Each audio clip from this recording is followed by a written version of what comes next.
Today, my niece just opened her Sticky Rolls sticky book pack that comes with a whopping 120 stickers. These are foil stickers with cute names and pictures on them that you can reuse over and over again. She's already digging into the sticky rolls, and it looks like this one actually came with a total of 7 extra mystery rolls. Each roll contains 10 stickers, and this is on top of the 5 rolls you already get with the bracelet included in the set. And by the way, I know you see she's got 2 bracelets there, but this set only comes with 1 bracelet, and that second one is one she already had previously.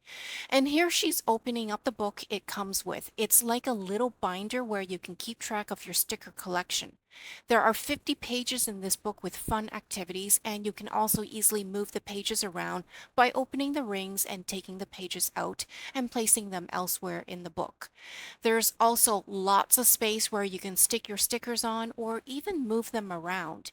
Each page is actually laminated so you can unstick and restick the stickers as many times as you want without any mess.